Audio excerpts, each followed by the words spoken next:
tere, mina olen siis Kai ja mul on väga hea meel siin olla Toomase kutsel, et draakoni unistamise kursusel kohtusime Toomasega sel talvehooajal ja siis Toomas kutsus rääkima sellisest transformatiivsest õppimisest ja ütles, et võin rääkida, mis mind ennast kõnetab ja mind kõnetab siis ökoloogiline õppimismudel ja natuke siis sellest transformatiivsest õppimisest ka. Kõigepealt see mõiste ökoloogiline, seda on ju hästi palju kasutatud ka niisuguse metafoorina, et mina ikkagi bioloogina ei kasuta seda metafoorina. Et ma usun, et need põhimõtted, mis on looduses, ökoloogias, on üleviidavad ka meil ümbritsevasse õppimismaailma, sest et see on ka looduse osa. Ja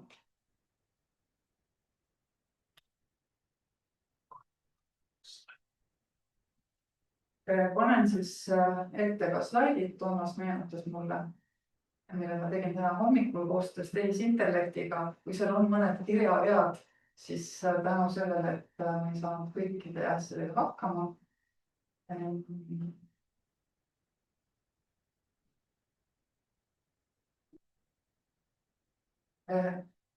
Aga siis tehisintellekt siis aitas mul teha toredamaid jooniseid, võib-olla ma ise oleks kasutanud fotosid ja midagi muud. Aga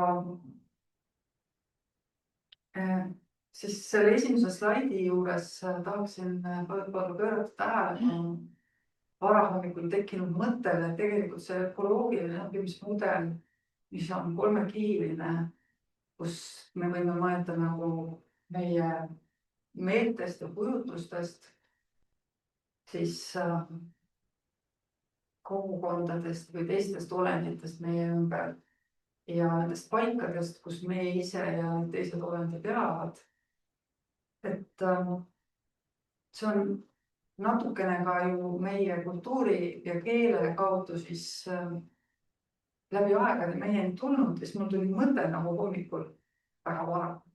Vaatasin, et missuguseid selliseid sõnu, millega siis seondub erinevatest siis murdesõnade andmebaasidest ja tõepoolest, et keel mäletab päris huvitavaid seoseid, et näiteks selline sõna nagu paikapidav, et paika hoidav või siis mõned sellised sõnad, mida on siis võru keeles on kasutatud näiteks kotus kui maa-ala või siis isuri keeles näiteks koht, millel on ka teised tähendused nagu näiteks parandada, remontida, nagu sa muuta seda kohta. Või siis leedu keeles näiteks ka sarnane sõna, mis seondub nagu kohaga sarnane sõna, aga hoopis otsaesine või siis selle kogukonnaga seotud aspektid, et kogukond kui see kunta on kui ala ja piirkond ja samas, eks ole, suguvõsa ja siis ma hakkasin mõtlema, et see võsa on ju ka tegelikult looduse termin. Et päris mitmed need mõisted või need sõnad seovad need kolm tasandit omavahel ära, et seovad ära selle, et meil peavad olema kujutlused sellest paigast ja meie nagu kogukonnana või erinevate olenditena seda loome, neid kujutlusi ja seda paika ja neid omavahelisi seoseid.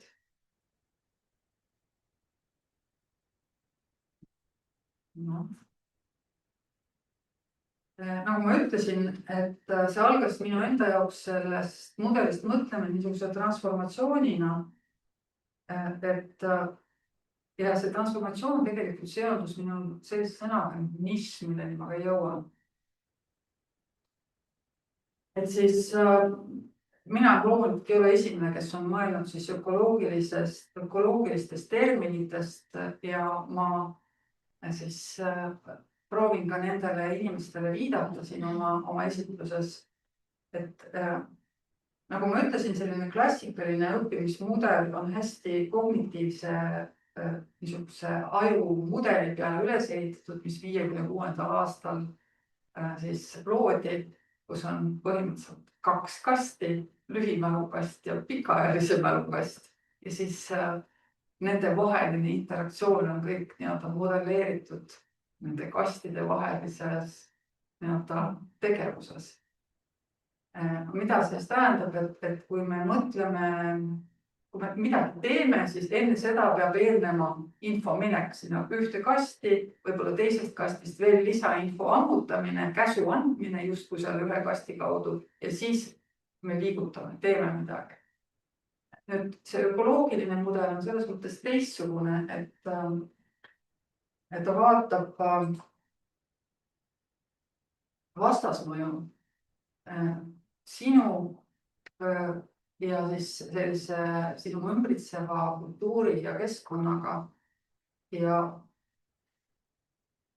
nagu kõige suurem erinevus minu jaoks ongi see,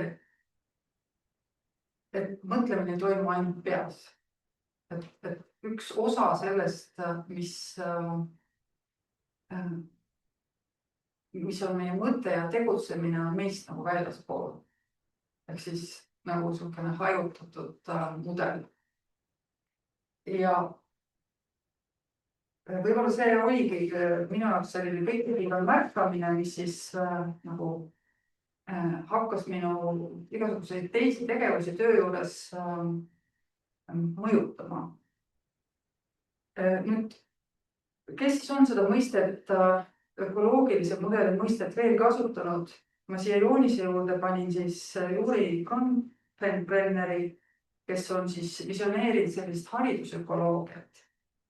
Mis siis tema ütles, ta oli siis üks Venemaa päritolu USA psühholoog ja ta kirjeldas selliseid ökoloogilisi haridussüsteeme, kus siis on erinevad tasandid, me võime sinna kujutada ette näiteks erinevaid organisatsioone, kes siis tegelevad haridusega, kes loovad haridusseaduseid, õppijaid ja need kõik kokku moodustavad sellise haridusökoloogia.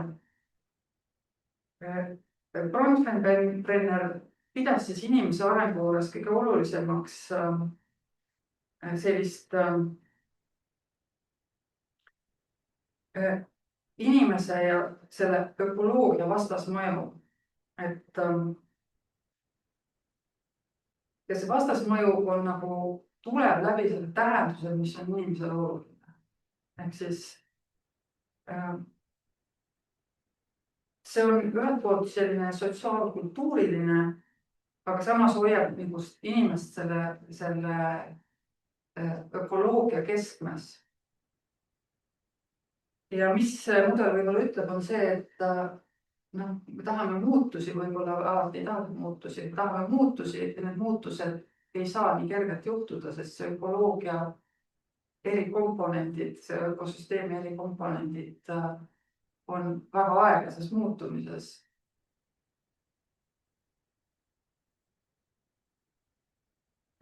Bronfenbrenner ei käsitlenud tegelikult looduskeskkonda selles oma mudelis, et temal olid ikkagi sellised organisatsioonid, kes siis haridust kujundavad.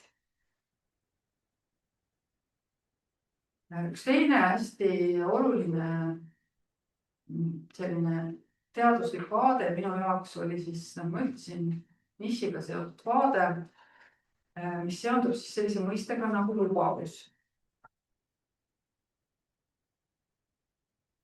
Et lubavus on siis selline ökoloogilise psühholoogia lähenemisviis. Me võime ju kujutada ette, et kõik, mis meie ümber on, toolid, lauad, mida me katsume, et need on mingid omadused. Tegelikult siis, mida siis James Gibson ütles, et neil ei ole neid omadusi.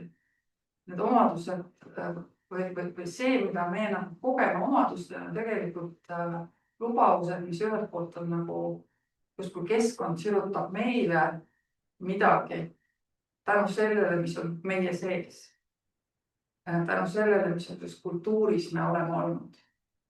Ehk siis need mida me just nagu funktsionaalsustena oleme varem käsitlenud, need muutuvad nagu suhteliseks või relatiivseks, mis tähendab seda, et ühed inimesed võivad näha ühtesid lubadusi, loomad võivad näha seal teistsuguseid lubadusi ja need lubavused nagu ei olegi justkui päriselt olemas, vaid nad peavad nagu tekkima tänu sellele, et me oleme interaktsioonis selle keskkonnaga. Nüüd tõin ühe näite ka siis nendest lubavustest siin slaidi peal, et 2 aastat tagasi me tegime ühte väga huvitavat uuringut, Kultuuriministeerium rahastas Lõuna-Eestis erinevates kogukondades, käisime, rääkisime, tegime intervjuusid raamatukogudes, kultuurimajades, külaseltsides ja uurisime siis, et mida nad teevad ja kuidas see mõjutab kogukondade säilenõtkust. Ja osades raamatukogudes siis tuli välja, et raamatukogud on viidud sellisele haruraamatukogude mudelile, kus see vana hea raamatukogumaja on võib-olla ära võetud. Raamatukogu hoidja, kes iga päev oli seal raamatukogumajas, enam ei saa seal iga päev olla, vaid ta peab sõitma mitme erineva haruraamatukogu vahet, igas raamatukogus võib-olla on paaril päeval kohal. Ja ta ei ole enam see inimene, kes on sellises raamatukogu on selline avatud ruum, kes on avatud ruumis olemas, inimesed saavad tulla, ükskõik missugused nad on ja see raamatukogu hoidja kuulab neid. Siis raamatukogu hoidjate roll on olnud hästi palju juba selline kogukonna sidumine, tunnevad kõiki inimesi ja inimesed tunnevad ja usaldavad teda. Et nüüd, mis juhtus nagu nende raamatukogude teenuspõhiseks kohaks muutmisega, nad väga tihti liideti mingi teenuskeskuse juurde ühte ruumi, kus siis aeg-ajalt inimene käib kohal. Et see lubavus, mis oli siis seotud niisuguse kuulamisega, turvalisusega, hoolega, kogukonna hoolega, ka see aegus, rahulikkus, see kõik kadus ära ja see kõige olulisem, mis raamatukogu hoidja võib-olla kogukonna jaoks tegi, et ta sidus inimesi ja lõi neile seal avatud ruumi, see lubavus kadus ära.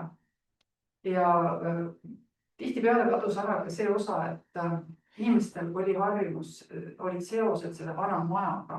See paik oli tegelikult ka hästi tähtis.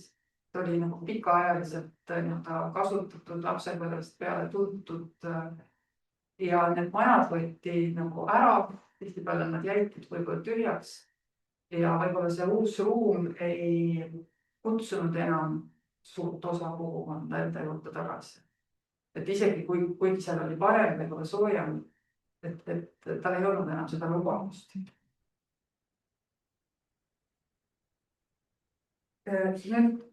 Need lubavused on hästi olulised just loogilistes õppimismudelites, sellepärast, et kui me mõtleme, et need lubavused tekivad meie interaktsioonis keskkonnaga, siis muutub see aeg, nagu seal raamatukogus avatud ruumis, eks ole, et sul peab olema aega, sul peab olema üks koht, kus sa käid mitmeid palju kordi, kus sa hakkad üldse neid lubavusi märkama. Et see on hästi tähtis siis, et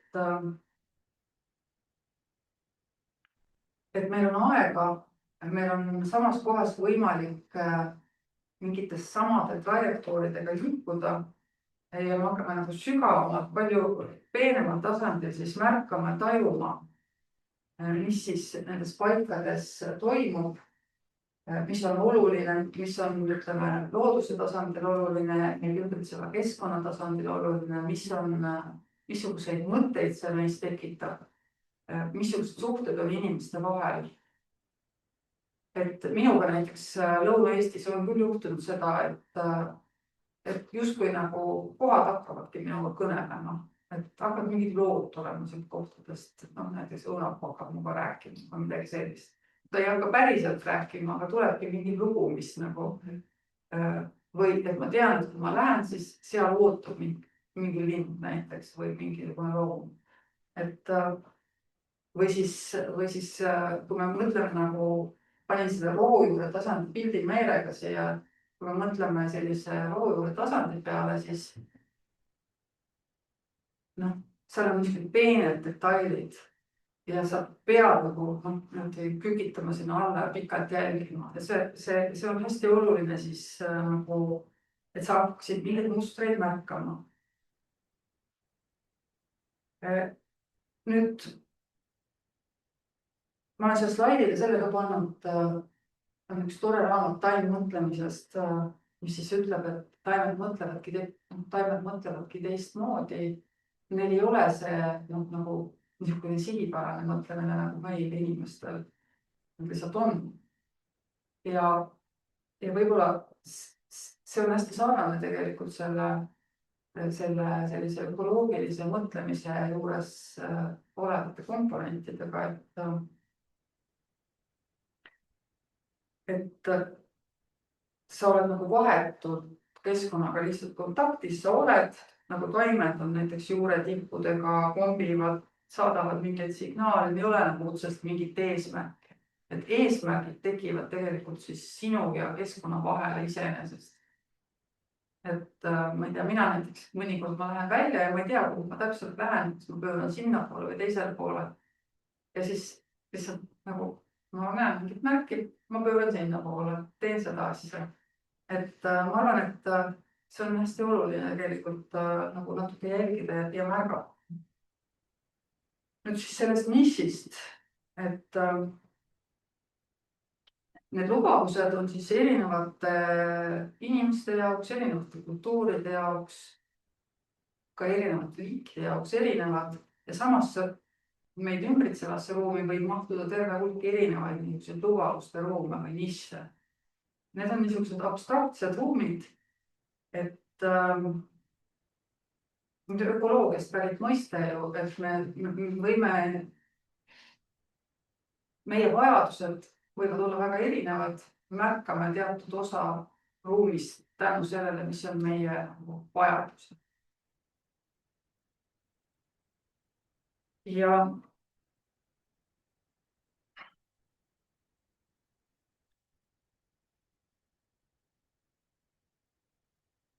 võib-olla me ei mõista veel täielikult ka üldse, kuidas meie ümber olev elukeskkond, loodus, mis on need teiste liikide ja teiste kultuuride vajadused. Hästi tihti ongi nii, et kui me loome näiteks õppimist või õpikeskkonda, eriti kui me loome seda digikeskkonnas, siis me nagu defineerime kõik need lubavused justkui ette ära, mis asjad peaksid juhtuma, mida teised inimesed peaksid kogema, missugused lubavused peaksid seal olemas olema. Ja eriti sellistes keskkondades, kus meil on hästi palju niisuguseid elemente, mida peab kontrolli all hoidma, siis me ehitame seda kõik ette nagu valmis ja eeldame, et siis need inimesed, kes siis õppima tulevad, kogevad sedasama asja. Aga nad tulevad ju väga erinevate ootuste ja vajadustega, eriti me teame nagu, et täiskasvanuharidus on sellest juba aru saanud, et iga täiskasvanud õppija tuleb nagu oma ootuste, oma kogemustega, oma vajadustega, sa pead selle õpiprotsessi kaasama. Aga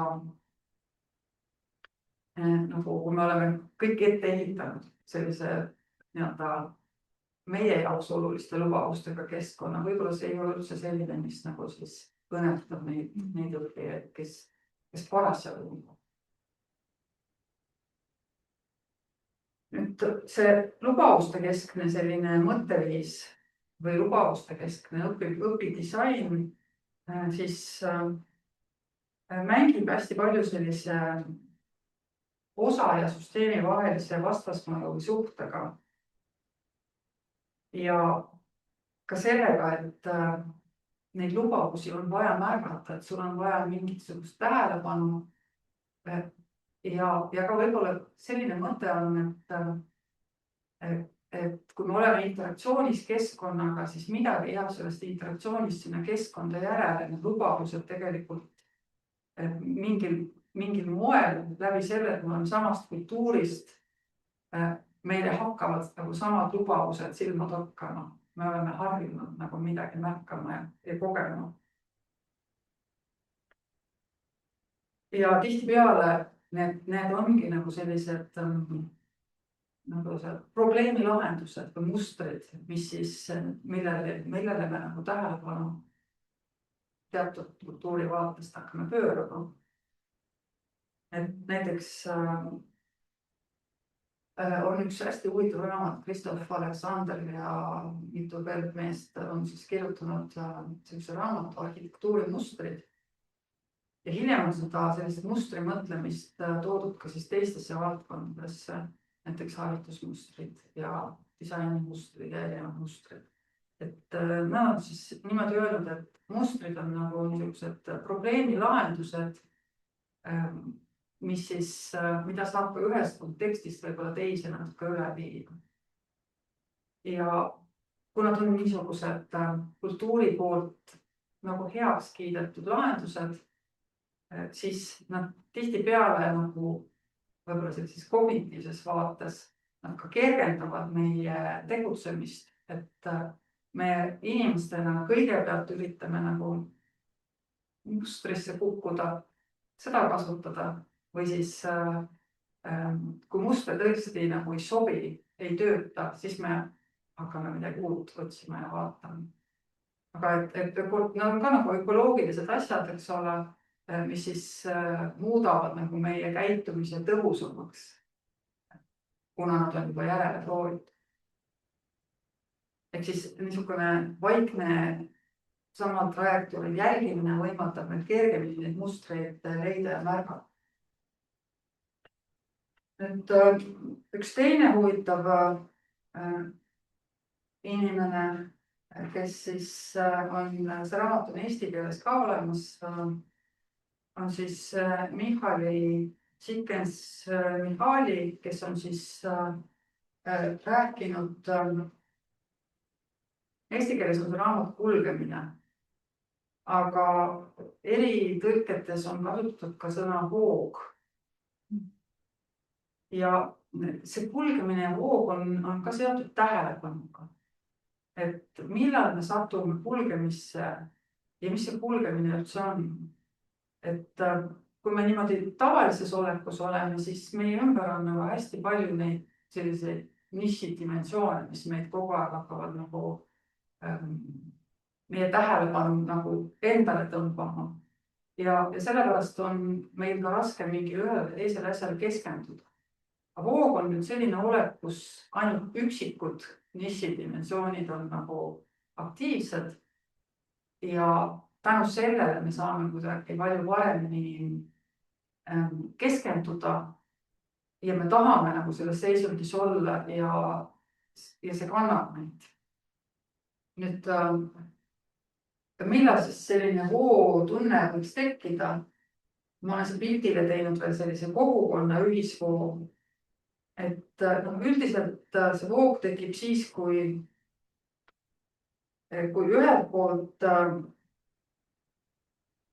meil on nagu selline kõrge motivatsioon midagi teha ja teiselt poolt meil on oskused, et me tuleme nagu toime. Ja nüüd mõnikord on niimoodi, et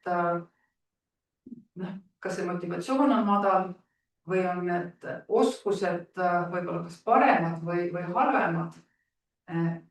Et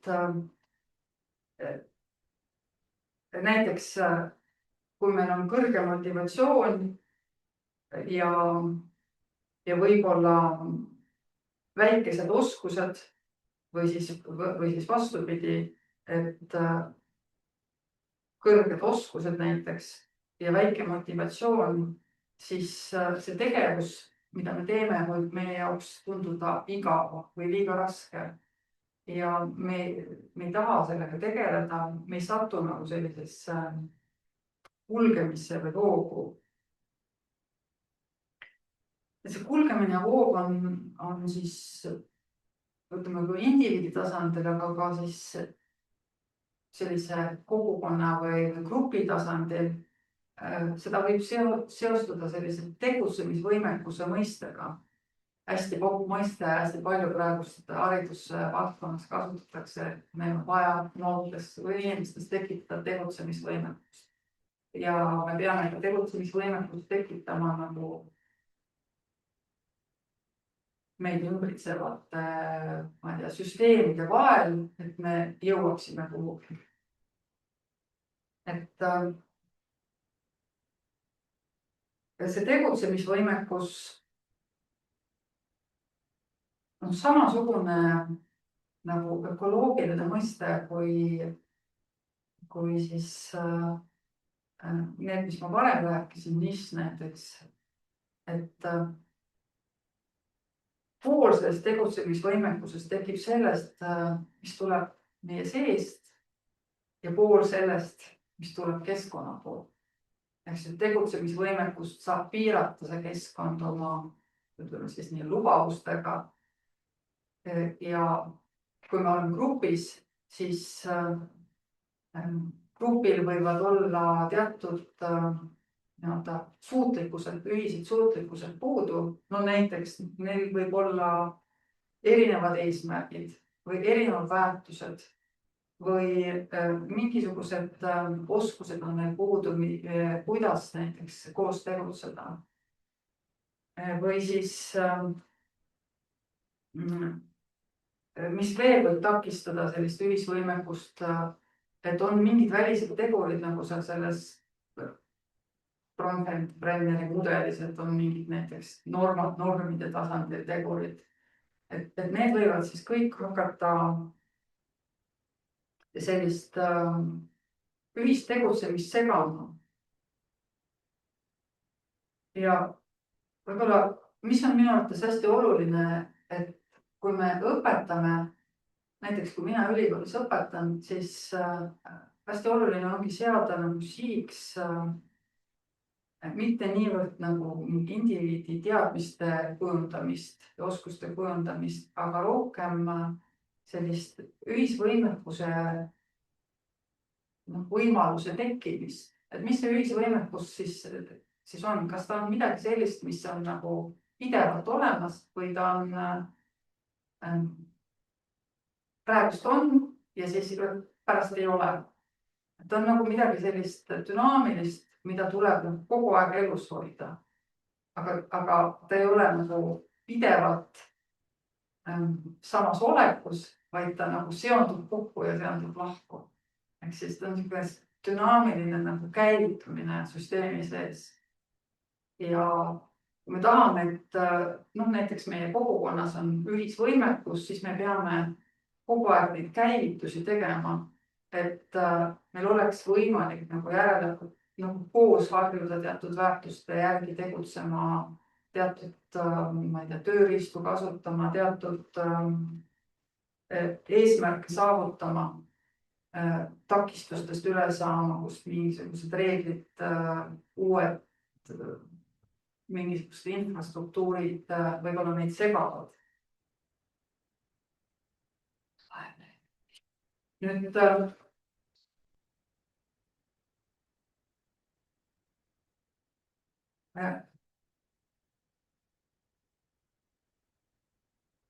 ma olen juba rääkinud päris mitmetest olulistest komponentidest, mis siis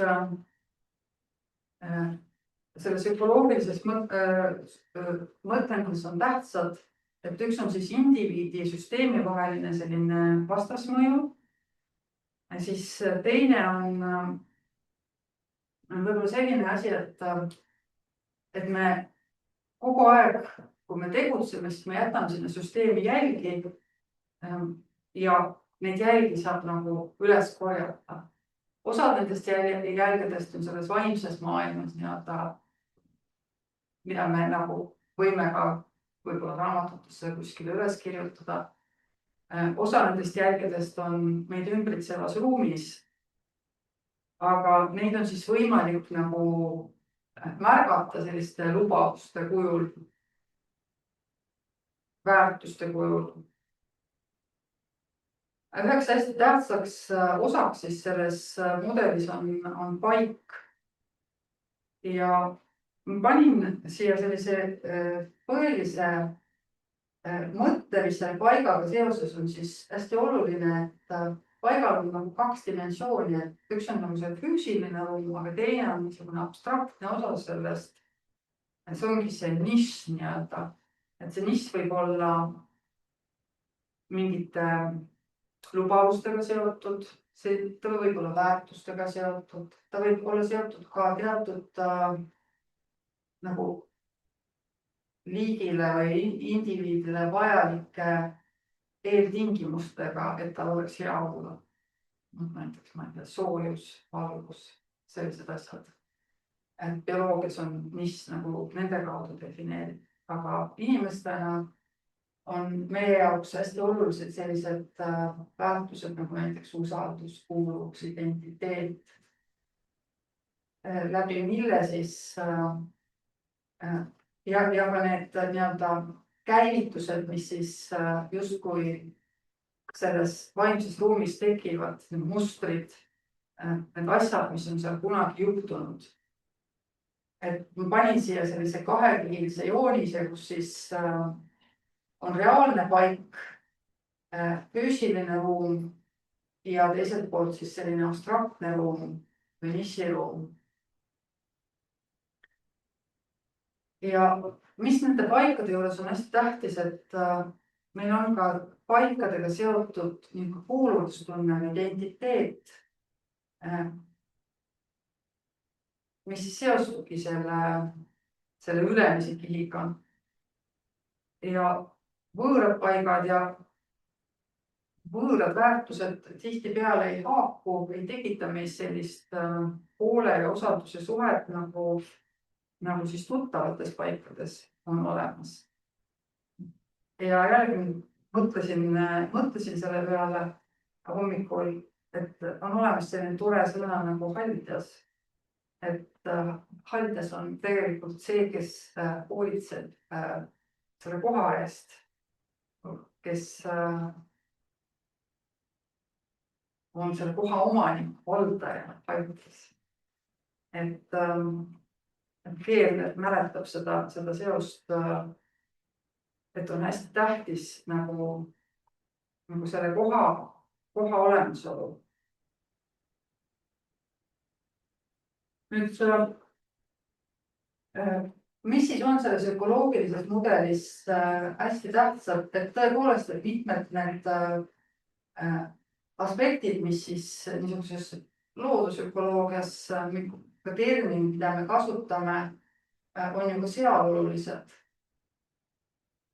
Et kui me tegutseme, siis me jätame erinevaid jälgi, et osad jäljed on niisugused, mis nagu on füüsilises ajas märgatavad, nähtavad, no näiteks sellised parvepõhised tegutsemised, mille järgi me nagu joondume. Ja siis teised jäljed on niisugused, mida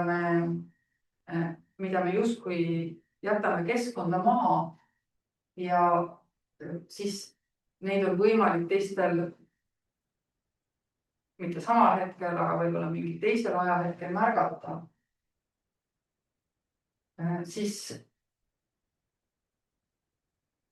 üks hästi oluline osa ongi see, et meil kuuluvus mingisse kultuuri või siis mingisse liiki paneb meid märkama teatud asju, mis sinna keskkonda on jäänud. Ja meil võib-olla ei oskagi samas ruumis olevaid teisi, ma ei tea, lubavusi, teisi väärtusi märgata ja neid ka siis samamoodi tõlgendada nagu siis sellesama, ütleme, kogukonna liikmed teevad. Et tõlkimine on siis üks hästi oluline komponent, sest tõlkimine ei ole kunagi niimoodi, et me saame üks-üheselt ühest lubavusruumist nagu teise tõlkida. Siis mis on veel selles hästi olulised mõisted on võib-olla,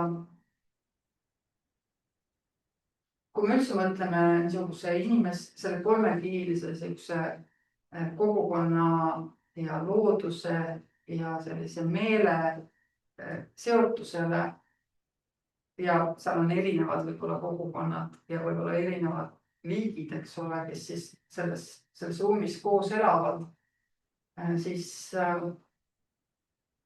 hästi oluline on selline jätkusuutlikkuse mõiste või tasakaalu mõiste, et ega tasakaal ei ole midagi sellist, mis jääb alati paigale seisma, et looduses on ka selline asi nagu suksessioon, eks ole, et on mingid olekud ja siis süsteem liigub järgmisse olekusse ja vahepeal on sellised segased vaheolekud. Et kui me nagu kogukonnale mõtleme, et mis meil on oluline, siis ühtepidi nagu oskus seda tasakaalu hoida ühes olekus, kus parasjagu kõik süsteemi erinevad nii-öelda seosed, sünergiad toimivad, kus võib-olla on väiksemad konkurentsid erinevate osapoolte vahel. Ja siis samas me peame ka olema sellised ettevaatavad, kohanevad, sest et väline ümbrus ju muutub, eks ole, siis me peame nagu võib-olla otsustama, et meie süsteem peab liikuma nagu järgmisse olekusse. Et selle ökoloogilise mõtlemismudeli juures siis ongi hästi tähtis niisugune ringias tagasiside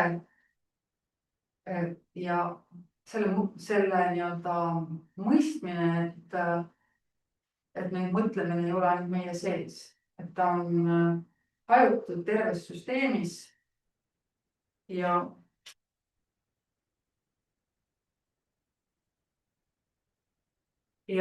et me peame oskama nagu seda keskkonda meie ümber, seda mitmekiilist keskkonda, seda nii-öelda väärtustega seotud, lubadustega seotud keskkonda luua ja samas luua ka seda keskkonda, mis on siis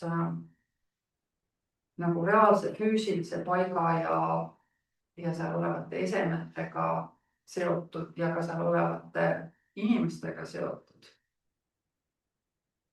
Jällegi, alles hiljaaegu, mis aastal see oli, vist umbes paarkümmend aastat tagasi jõuti tegelikult sellise teadmiseni, et tõepoolest, et meil on ka mitte ainult nii-öelda mudeli kujul mingisugused viisid, kuidas me tajume väliselt, vaid et nad on ka päriselt olemas nagu selliste rakkude kujul, mida siis kutsutakse peegelneuroniteks.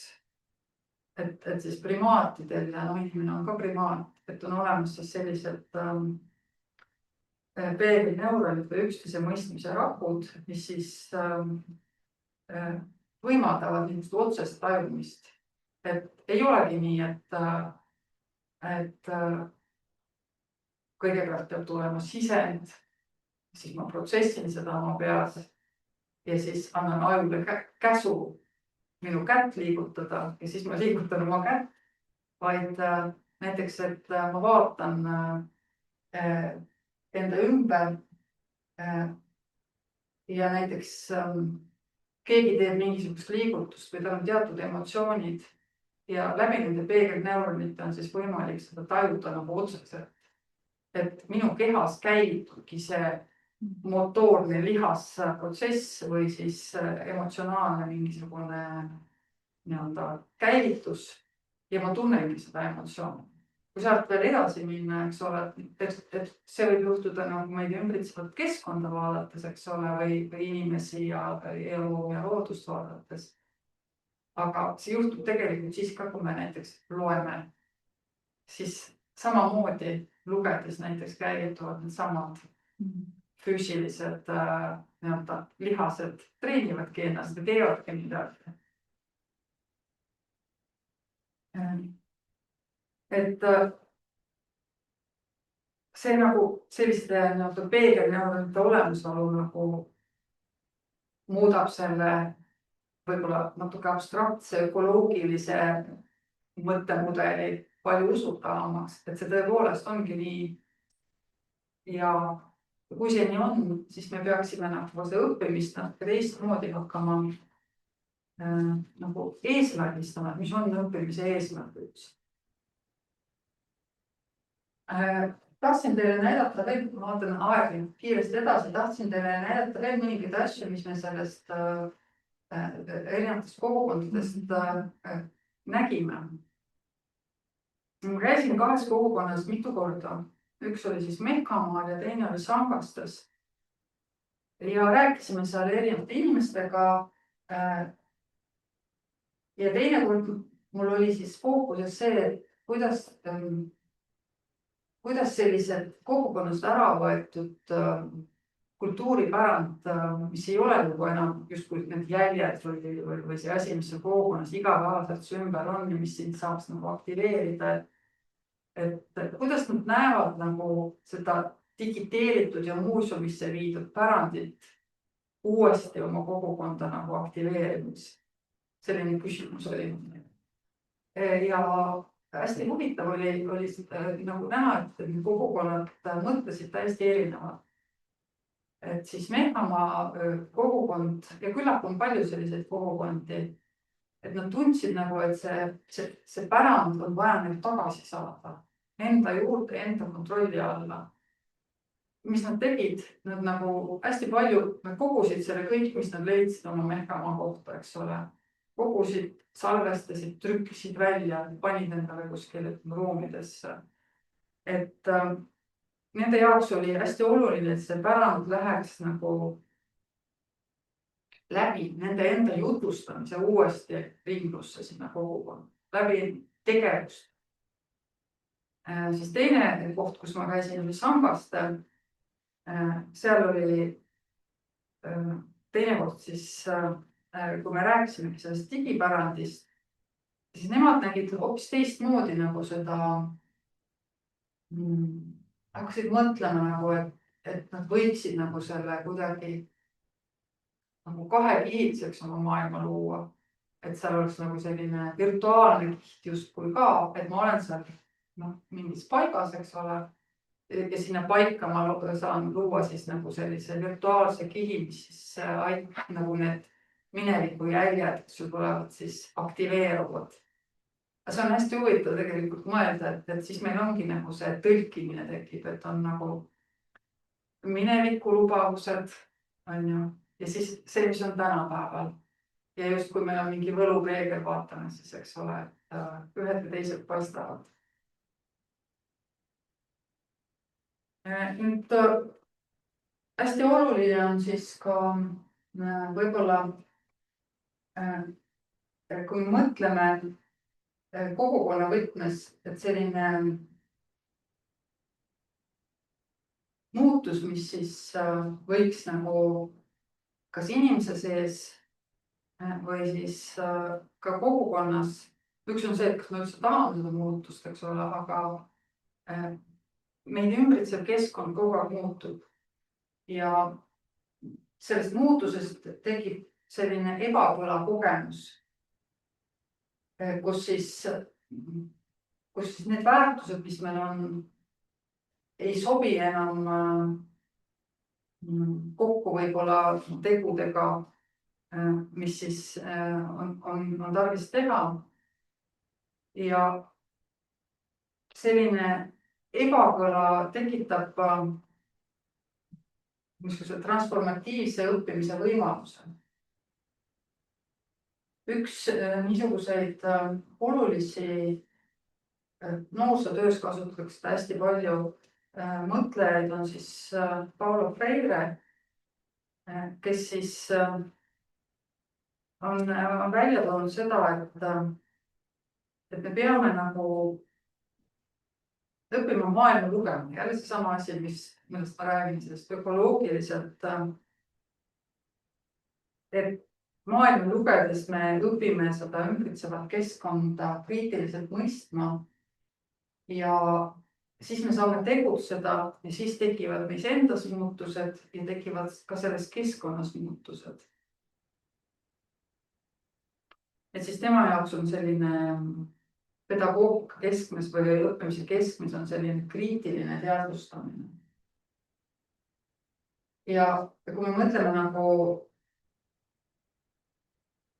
kogukonna tasandil, siis see ei ole üldse nii lihtne, et kõik korraga, eks ju, transformeeruvad ja neil tekib mingi muutus teatud suunas. Ja kas seda muutust alati ongi vaja?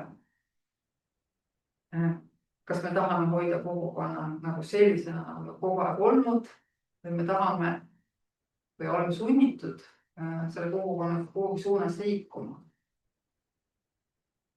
Et nendest erinevatest intervjuudest, mida me tegime, sai välja võetud selliseid erinevaid väärtusi, mis siis kogukonnas on olulised ja kuidas ja mõeldud, kuidas need siis mõjutavad kogukonna vastupanuvõimet. Näiteks, mis on hästi tähtis, on siis kultuuriline ja ka paigaidentiteet, selline kuuluvus.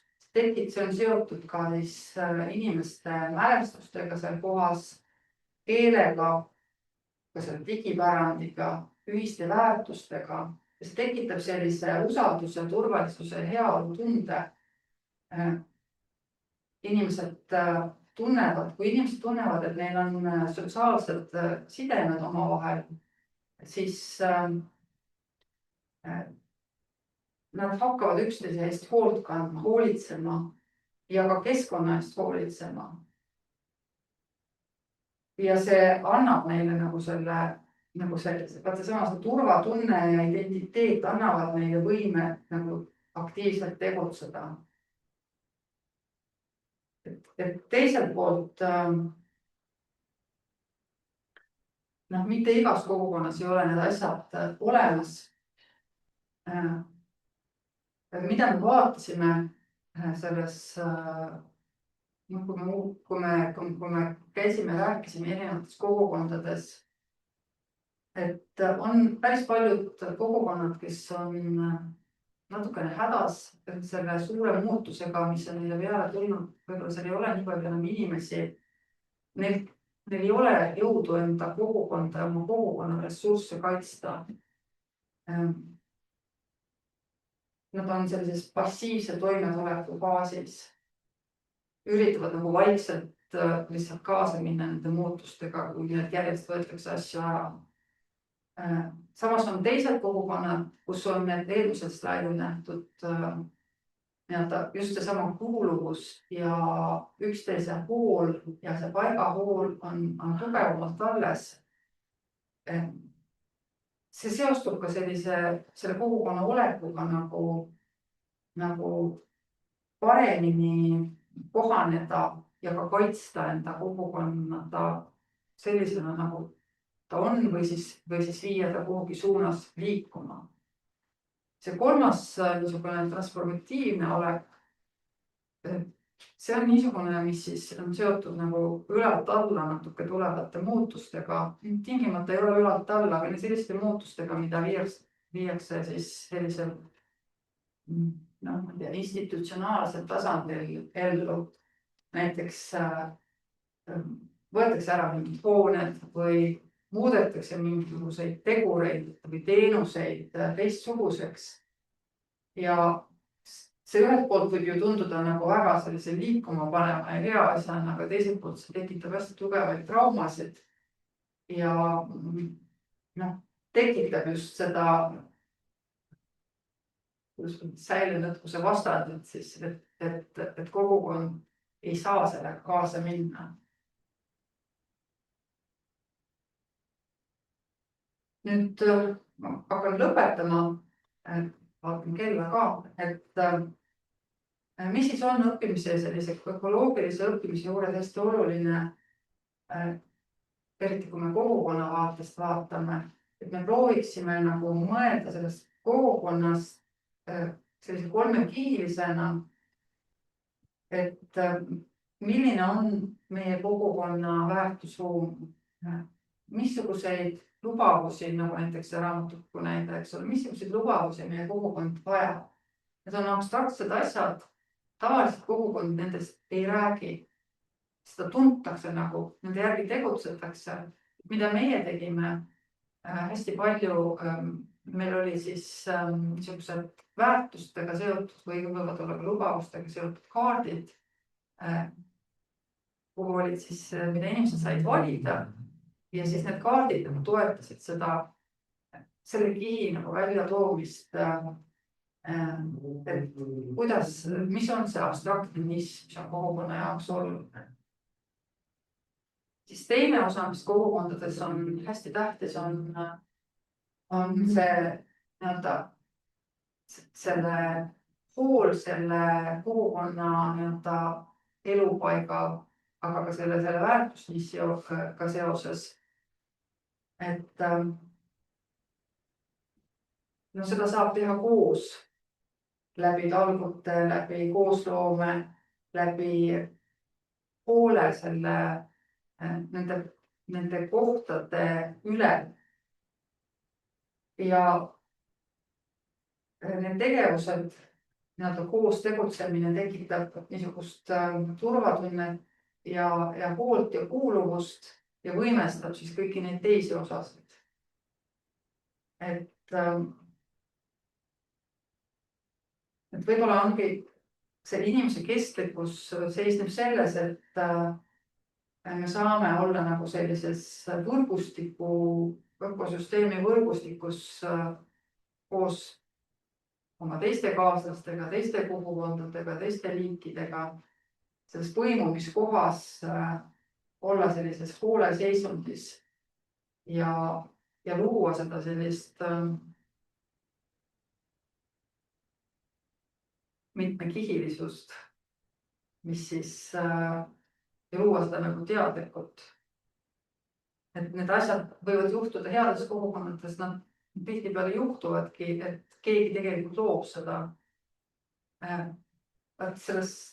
Sellel ühel slaidil oli mul ka kiituse sõna. Et meil on Toomas võib-olla naeratab, et kiitus ja tähistamine hästi tähtsad, seda tegelikult ei naeratanud, aga oleks võinud naeratada. Et see on üks osa, mis samamoodi kogukonda käivitab ja hoiab nagu tegutsemas, mis siis tuli nagu väga tugevalt välja. Ja väga tihti ongi nii, et ma ei tea, mõned kogukonnad ei saa ülevalt poolt nii-öelda üldse toetust, aga ainus, kus nad selle toidu saavad, ongi see kogukonna enda liikmete toetus ja kiitus ja ka võib-olla sealt keskkonnast tuleb kiitus, et nad näevad, et kohad on ilusad, kõik läheb paremaks, nii nagu nad on loodud ja see võimestab neid. Ja siis see on nagu niisugune nagu silmus, mis siis hoiab neid toimimas. Et võib-olla sellega ma lõpetaksin ja võimaldaksin siis igasuguseid küsimusi küsida. Jah, aitäh. Ja siis siin koha peal on meil vist üks või isegi mitu küsimust.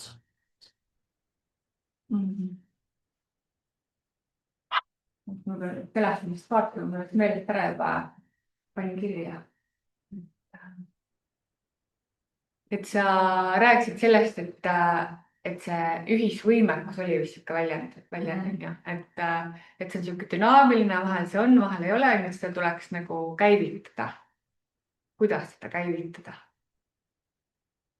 Seda saab ikkagi käivitada, seda käivitavad mingisugused eesmärgid, mida koos seatakse.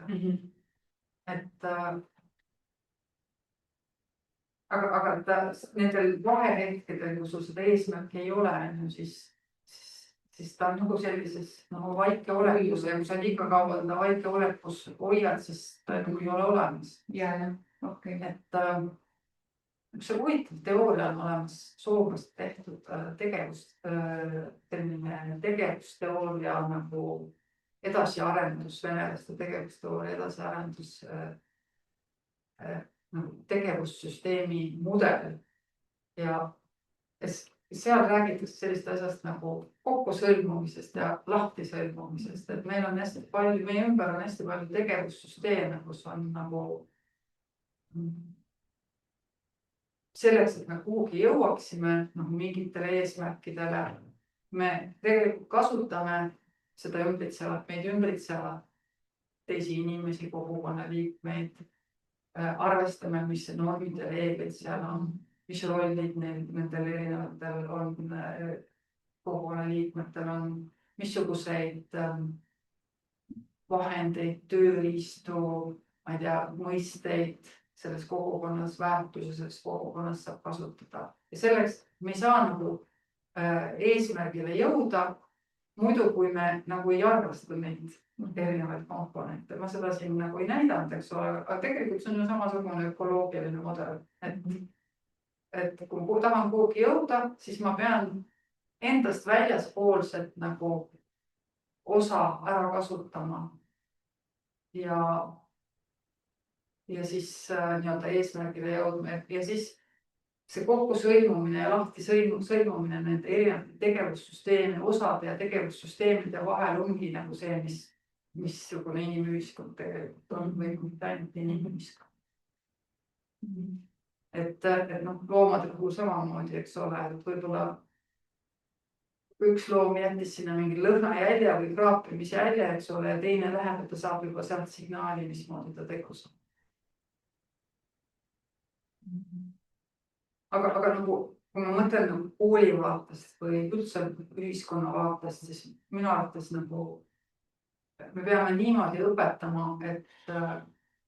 et me saaksime harjutada seda tegevussüsteemide kokkusõlmumist ja lahtisõlmumist nagu päris oludes ja mingites kontekstides loomulikult.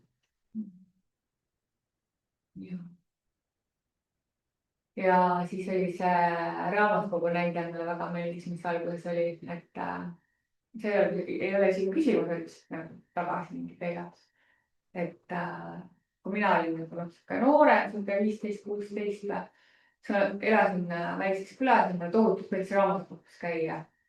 Ja sellepärast, et seal oli see nagu vaikus, kord ja kogu aeg selle raamatukogu täiega rääkida seal, eks ju.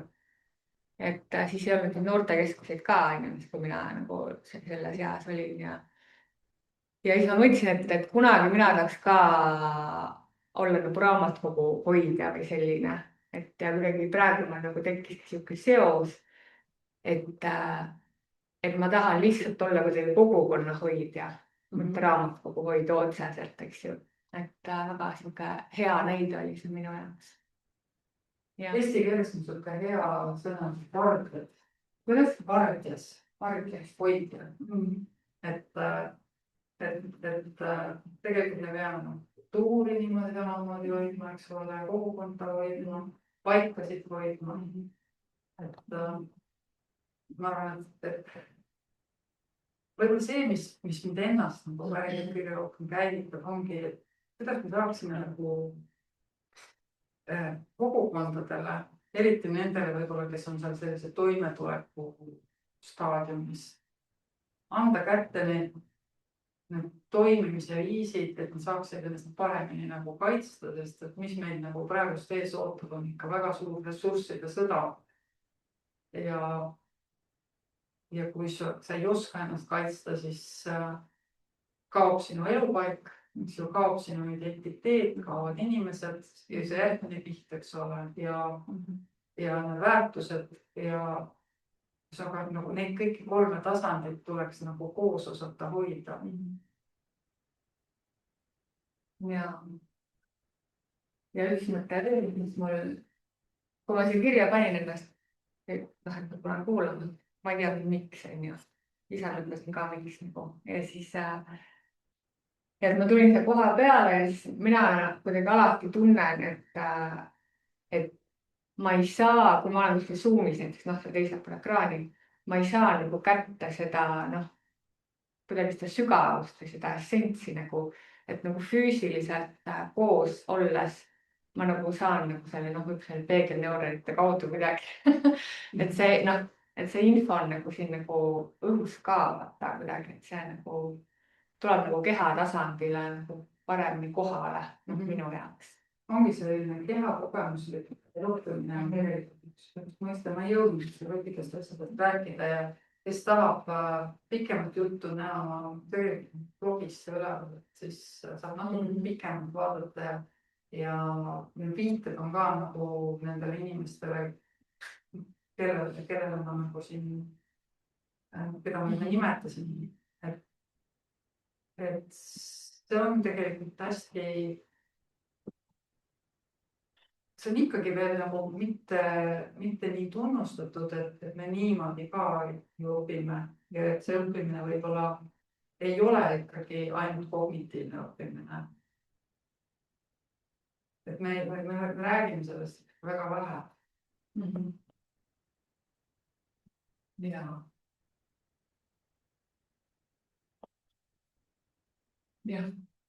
praegu kõik. Aitäh. Ja kas keegi tahab suulis veel küsida, võib kirjutada chati või kui keegi tahab häälega küsida, siis palun.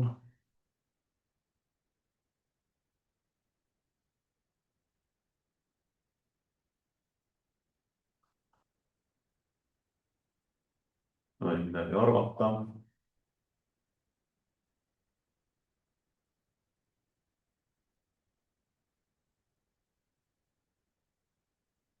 Ma tahtsin küsida tegelikult, et mis see lubavus inglise keeles on? Affordance. Kuidas? Affordance. Affordance. Et nagu seda on nagu vääriti ka kasutatud seda sõna justkui nagu, et me räägime justkui lubavus kui funktsionaalsus, aga tegelikult ei ole. Mõtelge, et olete kindlasti kõik reisimas käinud, lähete tualettruumi ja vaja käsi pesta. Ja on ikka küll kohti küll, kus te ei saa seda vett kätte, eks ole. Kas on vaja jalaga pumbata ja viibutada kuidagi mingisugust kangidest asju teha. Et see lubavus ei ole enesest mõistetav, et me nii-öelda saame selle asja, mida me tahame.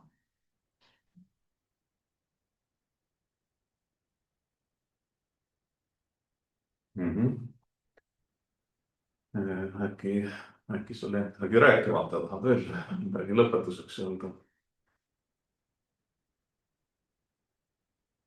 Ma ei oska öelda, et ma nagu võib-olla tahtsin seda öelda, et see on nagu selline mudel, millest ma nagu ise juhindan. Et me kõik ju tegelikult vajame oma elus mingit mudelit, mille külge me nagu selle mõtestatuse seome.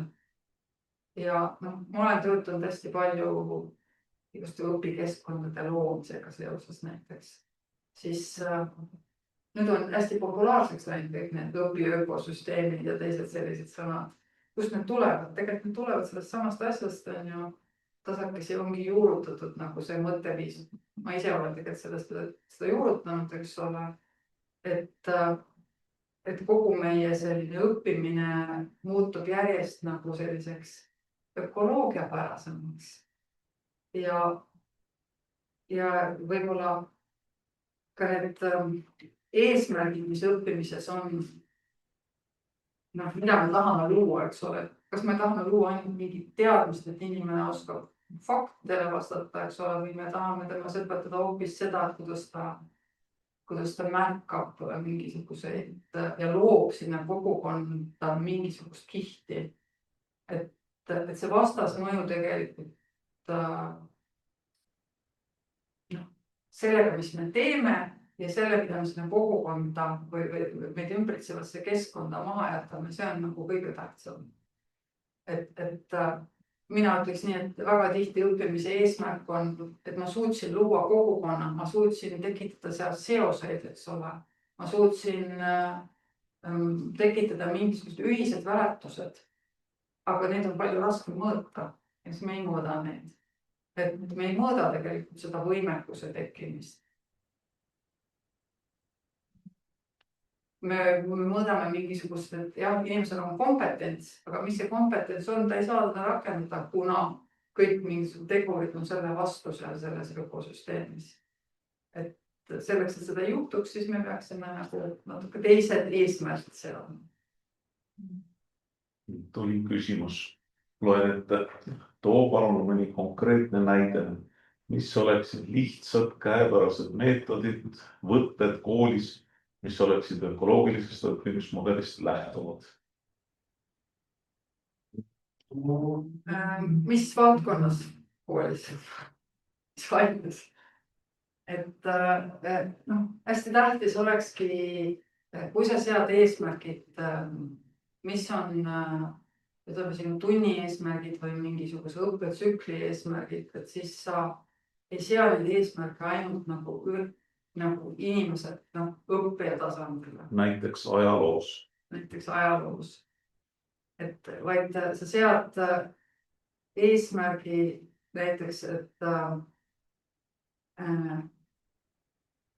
neil tekiksid nagu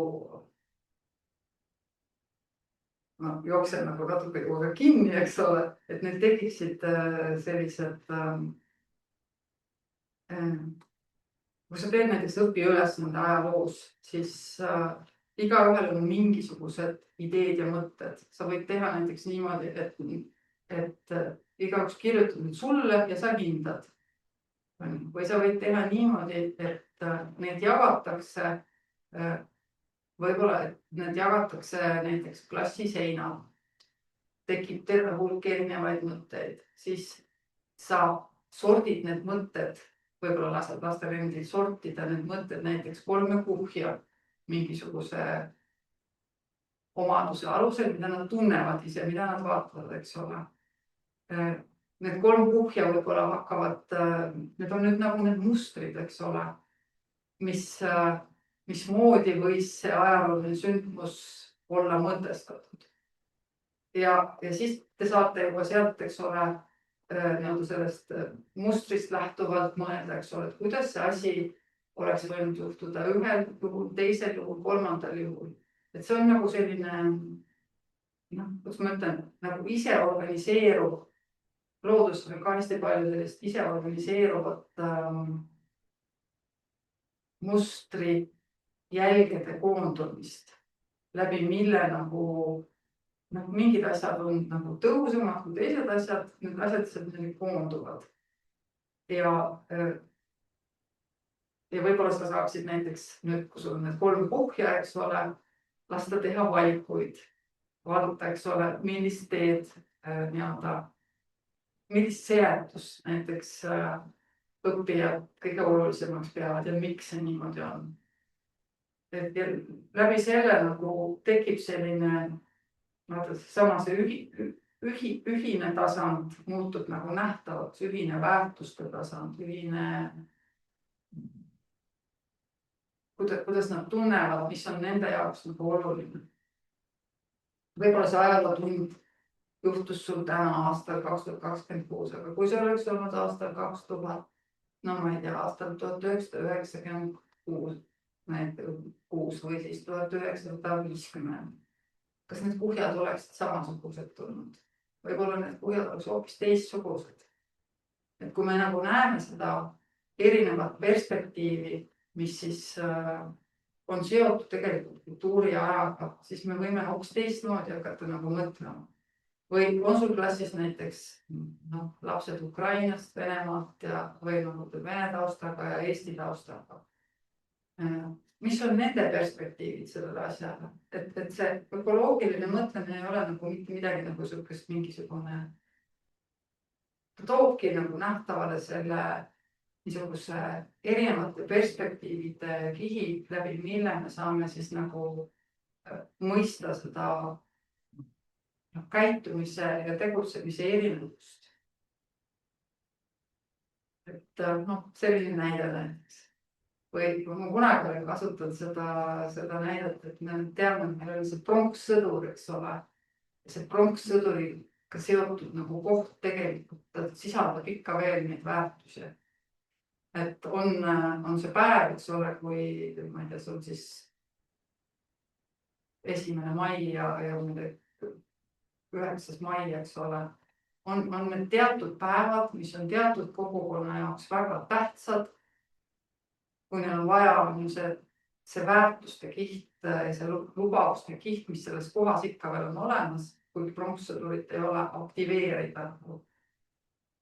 Ja kujutame nüüd ette, et seal kohas oleks võimalik nagu tekitada see üks mõtete hulk ja teine mõtete hulk võib-olla, mis on seotud nagu nendega, kes siis ei tunne nagu, et sellel kohal on selline väärtus. Oletame näiteks, ma ei tea, eestlastel võib olla natuke teistsugune vaatepunkt asjal.